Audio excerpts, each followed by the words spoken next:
It's Monday, December 11th, 2023. Before we start today, please make sure to like this video, share all my videos, and make sure you subscribe to this channel. Let's continue to get the message out. Let's continue to wake people up. Let's continue to sound the alarm so that people do not become debt slaves, so that people get their debts paid off and they have some freedom in their lives so they can take advantage of some of the opportunities that are coming. So please make sure to like, share, and subscribe. Now feel free to leave a comment down below about anything you want to leave a comment about. Yesterday I briefly spoke about the prices of Christmas trees, and you can buy a Christmas tree at below $5 for $5.55, or you can go to Home Depot and spend hundreds of dollars on a Christmas tree. Many people in the comments said that they were just using artificial trees. Some people said that they were using the same artificial tree for 20 years. Some people said they had the same tree for 10 years. Some people just aren't going to get a tree. So it was interesting to see how people are cutting back. And what does that mean as far as retail shopping and the retail numbers that we're going to get for Christmas? And in January, I'm sure that they're going to tell us that this was a record-breaking Christmas as far as retail shopping. I don't believe it for 1 second. I'm not believing too much data now. I'm not believing too many people on the television. But what do you think? Are more people going to spend more money this holiday season, this Christmas season, versus last year or the years prior? I think people are going to spend less, no matter what they tell us on the television, no matter what the fake fraudulent data tells us in January. I think that people are going to be forced to pull back this Christmas. Yes, there are buy now, pay later plans. Yes, people will use credit cards. Yes, people will be out there spending. But I think overall, I think it's going to be one of the worst Christmas retail seasons in history, my opinion. Yet they're going to tell us how great it is and that everybody went on e-commerce and everybody bought from Amazon and it's just billions and billions of dollars, breaking records, shattering records. Do you believe that? Do you believe the baloney now that they keep telling us? I just don't. I don't see it. I've been out to the malls. I've been down at El Paseo. I've been through some of these shopping areas. Just in the entire valley here, it's not that busy. The shopping malls, not that busy for this time of year. El Paseo, the Rodeo Drive of the Desert, not that busy. So I can tell with my own two eyes that people are pulling back. There's just not as many people here in the desert. They don't have the money to get here, to stay here and spend $300 or $400 a night for a hotel room, or to stay here for a month at a time. There are people that are doing it. There are people that will continue to do it. Many people are going to cut their trips short this year. This is a very seasonal type area. This is our season right now. When you have weather in the mid 70s and low 80s and December and January and February, people flock here. But I believe people will cut their trips shorter. They're going to spend less money when they're here. And I believe that retail here and the restaurant industry and the hotel industry here, the casinos here, are going to feel more pain. Let me know what you're seeing in your areas. Let me know what you think about Christmas shopping this year. Are people pulling back? I think people are going to be forced to. The credit cards are getting tapped out. They're falling behind in buy now, pay later plans. They're delinquent on payments. People's wages are not keeping up with inflation. It's a complete disaster. And again, I can see it with my own two eyes. If you've been to the malls, let us know what you're seeing in your areas. I'm sure that there's some shopping areas, some malls that are very, very busy. But I can tell you out here, it is not that busy. Now, shifting gears here a little bit, let's talk about the markets today. Markets across the board up. They closed in the green. Dow Jones was up around 158 points. And so the market rally continues. Dow Jones up over 36,000 points now.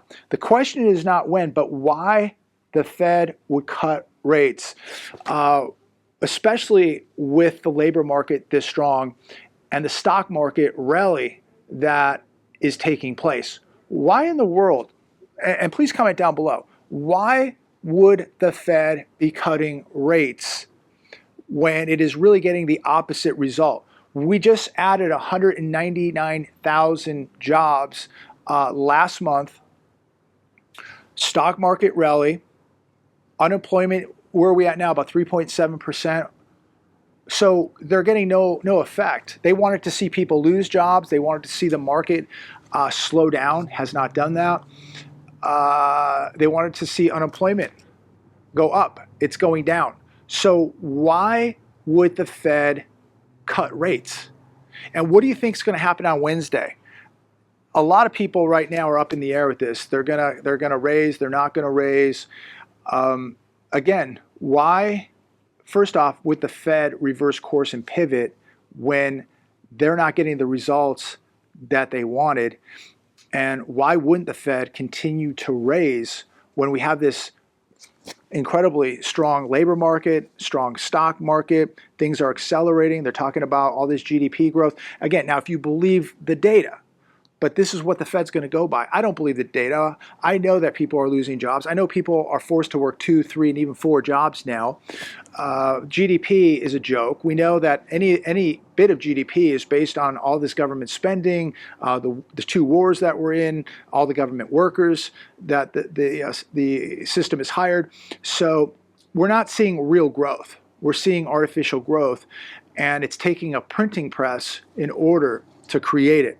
So again, are they going to raise on Wednesday, or is the Fed going to continue the pause? I have absolutely no idea. I think they should raise. Why don't they continue moving forward and keep raising with the data that we're reading right now? And this is the data they go by, not the data that I completely believe, but this is the data they go by. And if they're going by this data, why are they not raising rates? Interesting article I read today. What were the Romans thinking as they watched Rome collapse? And truly, we are watching America collapse. I don't think anybody watching this video today would argue that, although there are probably 3 or 4 people that would. A country that is nearly $34 trillion in debt, $190 trillion in debt if you include unfunded liabilities, is truly a broken, collapsed nation already. But there are people that ignore debt. They just believe that you can have a printing press and you can put digits on a screen forever and you're going to be a prosperous country. Completely the farthest thing from the truth. So what were they thinking when they watched the Roman Empire fall apart culturally, politically, morally, and militarily? Isn't that what's happening right now here today? Rome destroyed itself. Nothing else but itself destroyed Rome. Many more Romans died in civil conflicts fighting one another than died repelling barbarian invasions. Rome survived for centuries after its essence had departed because its enemies were weak. Here's the difference. Our enemies today are not weak. China, Russia, and Iran are not weak nations. We are the weak nation. So this could play out very, very different from the Roman Empire, because they did limp along for centuries. I don't think America could limp along for another couple centuries, because we have very, very powerful enemies out there that are getting much more powerful, much more sophisticated, much more advanced, militarily more powerful, and economically more powerful. This is very, very concerning, and you know, I don't get political here. This is primarily societal and economic with what we talk about here, spiritual. So don't take this politically, but I'm watching the news today. I'm reading some of these articles. We have 5,000 people a day coming into this country. 5,000 people a day from all over the world are coming to this country. My question, again, this is not political, it is a simple economic question. Who is paying for all of this? And this has been going on for many, many years. Who is paying for this, and who is going to pay for this? You've got to think about jobs. These people are going to have to work at some point, right? You have to think about the health system. You have to think about food. We have people in America right now who are food insecure, and we're bringing in millions and millions and millions of people yearly. Is the health system able to absorb this? Can we feed all these people? Can we house all these people? We have hundreds of thousands of people, if not millions of people on the streets of America.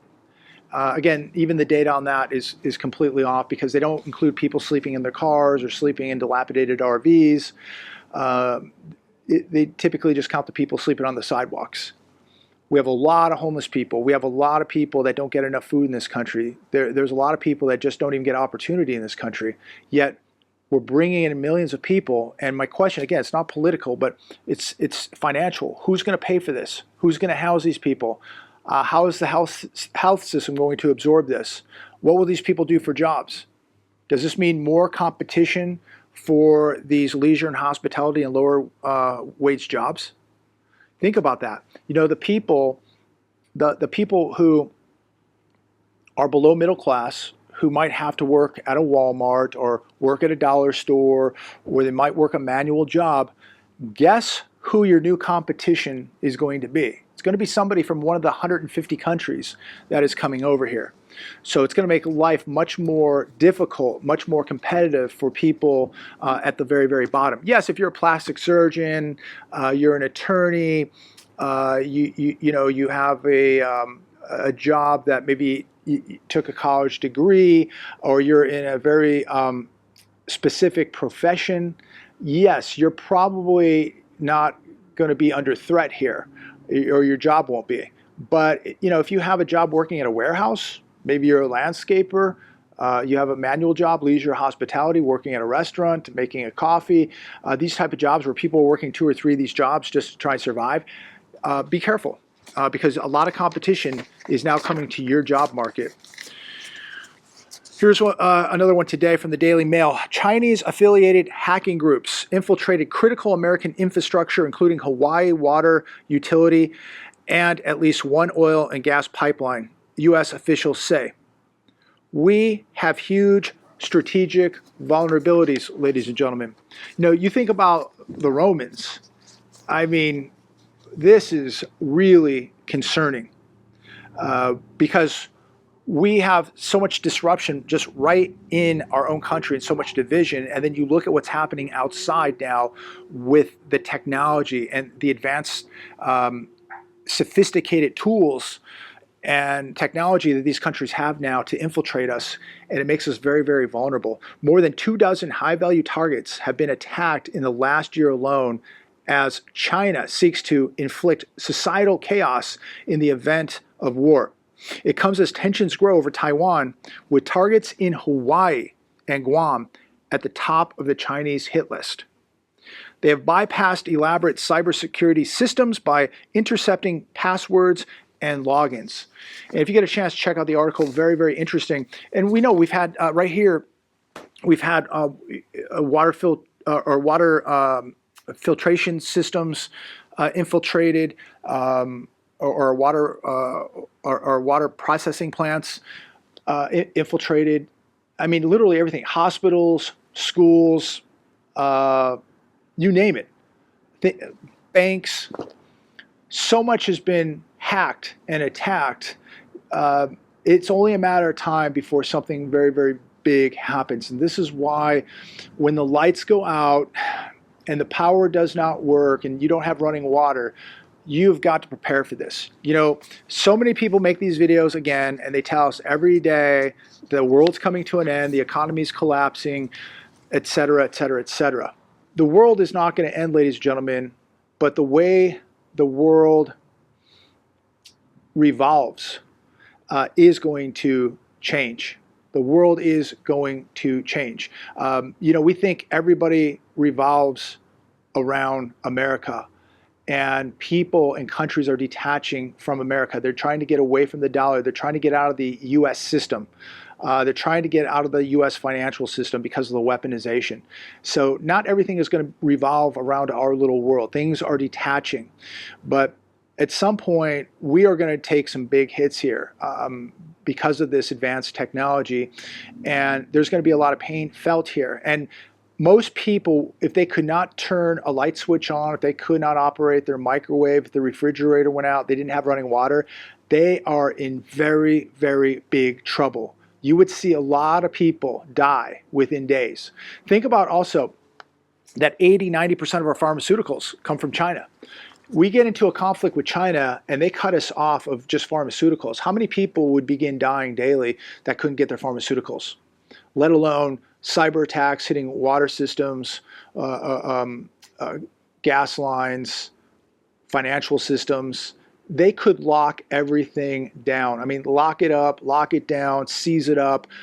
Nothing works. You cannot take that little plastic card to the bank, to the ATM. You can't buy stuff. All you have is what you have. All you have is what you can physically access. That's it. And then you've got to worry about what's going to happen with society as it gets hungry. I don't have to remind you the type of crime that is taking place right now. Could you imagine what this country would look like if people could not eat or drink for 72 hours? Do you know, I don't even think we could fathom what it would look like. I think half this country would be on fire. Prepare, ladies and gentlemen. Again, too many people warning us about just a financial collapse. We know that, and you should be preparing for that. But the thing that you should be preparing for that is even more important and even more critical is your safety, your defense. Do you have defensive skill sets? Can you defend yourself? Do you have the right tools? Do you have the right training? Do you have the right preparations? It's nice that you have some cash put away. It's nice that you have gold and silver. But let me tell you something. Somebody is going to come to your house, kick your door in, and just take it if you don't have the skill sets and the ability and the tools to protect it. Period. Flat out. You shouldn't own gold. You shouldn't own silver. You shouldn't even have any cash put away until you have the ability, the resources, and the tools to protect it. Moving on. The hedge today. Musk asked Zelensky about imprisoned American journalists after Tucker Carlson sounds alarm. In May, YouTuber and columnist Gonzalo Lira was arrested in Ukraine because he publicly justified the Russian invasion. He was born in California. He is a U.S. citizen. So if an American citizen is sitting in a Ukrainian prison because he spoke his opinion, why in the world are we giving this country all this money? Comment down below. We have a U.S. citizen sitting in prison because he spoke out, whether you agree with him, you don't. I'm not going to sit here and get political. I hate war. I don't want to see anybody on either side die. I think it needs to be ended immediately. But at the end of the day, we have an American sitting in a prison cell in Ukraine, a country that we're giving billions and billions and billions and billions of dollars to. Release the prisoner immediately. Another one from the hedge. USA is not number one. These are the top performing countries for education. Singapore, Macau, Taiwan, Japan, South Korea, Hong Kong, Estonia, Canada. The US came in 18th place and falling. How many kids in our cities cannot even read beyond 3rd grade? I think that we're probably going to fall much farther down this list. I know about a month ago, there was a news report too about math skills, and kids in our cities could not get past 3rd grade with their math skills. High school kids graduating high school had 3rd grade math skills and reading skills. This is completely unacceptable. But again, how similar are we to Rome? Rome fell. I think we will fall faster and harder unless a miracle takes place. And I truly believe that we're getting past a point of no return here very, very quickly. Something is not done. The system is absorbing so many people, and it's printing so much money, and it's borrowing so much money. When you're a nation that now has to borrow money to pay the interest on the money that you borrowed, that's a big problem. And I know there's going to be 3 or 4 people that are going to write me and tell me that everything's fine, the economy's doing well. No, the economy is not doing well. Why are we $34 trillion in debt? Why are they telling us Social Security is going to run out in 2034, 2035? $190 trillion of unfunded liabilities. We know that the banking system is on quicksand, a house of cards built on quicksand. Very, very vulnerable. Our military has gotten very, very weak. The country is extremely divided. We don't have leadership. We're going deeper and deeper into debt. Our educational system is collapsing. Look at the streets of America, homeless everywhere, tents everywhere, trash everywhere. It's terrible. Somebody yesterday told me that, why do I worship money? And I have no idea why somebody would say that, but I want to acknowledge that. First off, I don't worship money. Money is not my God. I live so far below my means. I live way, way below my means. I don't worship money, but I respect money. And if you have money, it allows you a little bit more freedom. Your kid falls down, needs 25 stitches. You go to urgent care and you say, fix it. If you need your car repaired today, you say, fix it. You need to take advantage of an opportunity. You have the ability and resources to do that. Money should not be your God, but you should respect money. And if you have some money and you're not a debt slave, then you actually have some freedom. And so if you have to get on a plane and go somewhere, you can get on a plane and go somewhere. Maybe you don't want to ride on a dirty subway, so maybe you can hire a driver to drive you somewhere. So maybe you can avoid living in a really bad, rough area and live in a better, nicer area where your family's safer. Maybe you can afford security at your home. Maybe you can afford property where you can raise your own food. So money is freedom, and I respect money. Now, probably the person that said that to me probably blows their money on football games and video games, and blows their money gambling in Las Vegas. Maybe they gamble their money boozing. Maybe they gamble their money on porn. Whatever they gamble their money on. I don't do that. I respect money. And so I think now is the time that most of us better respect money. We better know where it's going, who we're giving it to, how much we have, how much we're spending, what we're spending it on. We need to respect it, because the more we're out of the system and the less debt that we have, the more freedom we actually have. These kind of people who have no respect for money, they're debt slaves. They spend their money as soon as they can't even wait till their next paycheck. It's already spent. So to this individual, I want to respond to you. I don't worship money. I respect it. And you should too. And if you did, you wouldn't be a debt slave. I don't ever want to be a debt slave. I have no debt whatsoever. And I'm proud of that. And everybody watching this video right now, I'm living way below my means in order to do that. And I advise that if you make 100 grand a year, live like you make 50. If you make 50, live like you make 25 or 30,000. That's how you get ahead. Get all your debts paid off. And the minute you do, you're going to sleep better. Your health will improve when you don't have the stress of debt.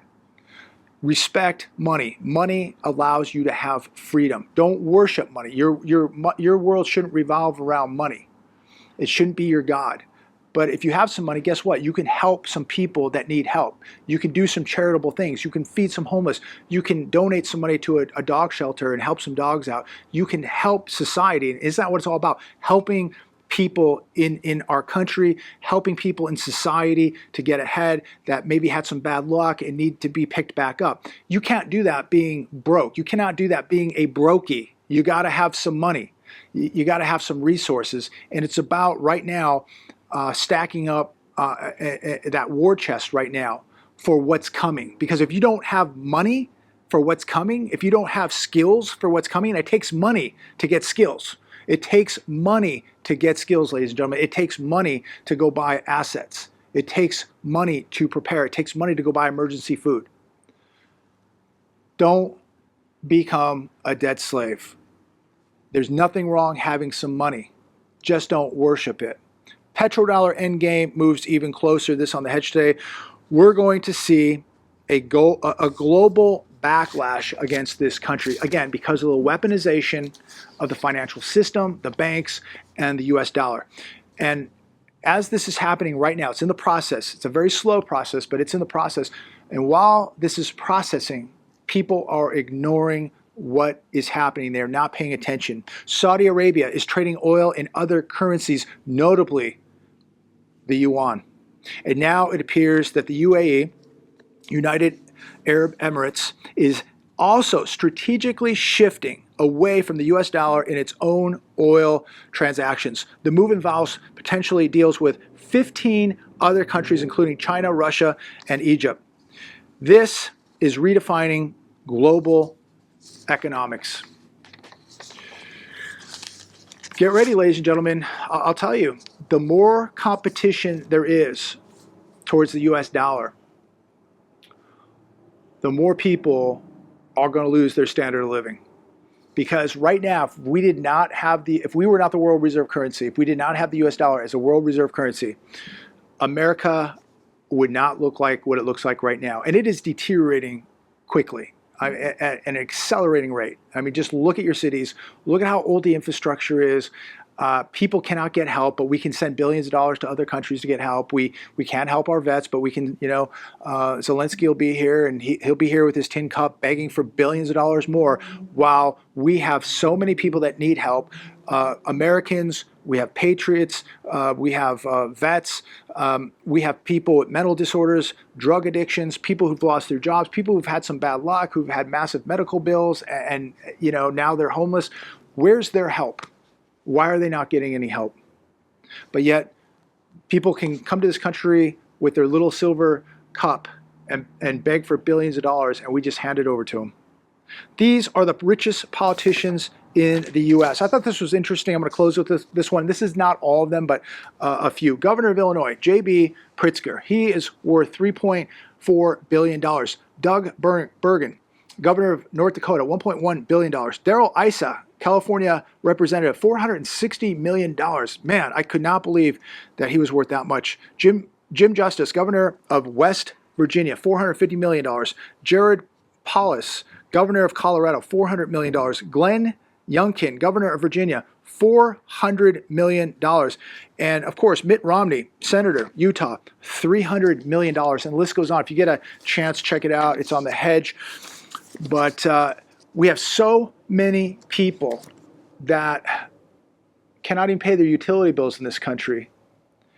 And we have so many people sleeping on the streets of America. And then you look at these politicians who continue to give themselves raises, who continue to ignore what the American people want and need.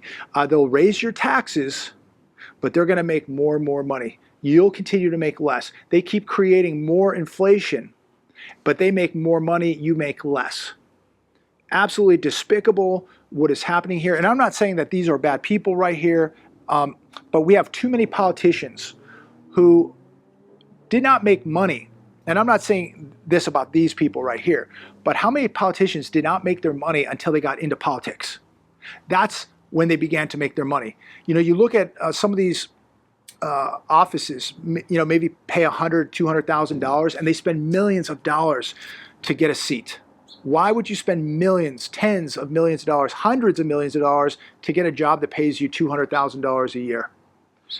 This is where they make all their money. And again, I'm not talking about these individuals right here. I don't know enough about all these people to know where their money came from, but I do know enough that most of our politicians were not millionaires when they got into office. They became millionaires when they got into office. Why is that? Yet the American people become more and more poor, and the people that we elect become wealthier and wealthier, raising your taxes while they give themselves a raise and continue to make millions of dollars doing whatever they're doing. With an approval rating of what, 18%? I think it's 18%. If you went to work tomorrow and you had an approval rating of 18%, you would not last very long, right? You wouldn't even have to come to work tomorrow. They'd be calling you on the way in. Don't even bother. Your approval rating is 18%. Don't even bother coming to work today. You're done. But not with our politicians. There's no accountability. People seem like they don't even care. They don't care about where all their tax money is going. They don't care about what the politicians are doing. They don't care about the direction of this country. They don't care about who's coming into the country. They don't care about anything. But they're going to care at some point. And that day is coming. And that's going to be a scary, scary day when people begin to realize, when they wake up one day and realize they've been sold out. That's coming. Prepare for it, ladies and gentlemen. That's why I'm so adamant daily that you continue to detach from the system. Prepare, prepare, prepare, prepare. Be your own national bank, or be your own central bank, and be your own security. Don't rely on somebody coming to save you. Don't rely on the bank to protect your money. They'll steal it. Be careful. God bless. Be safe. Talk to all of you very, very soon.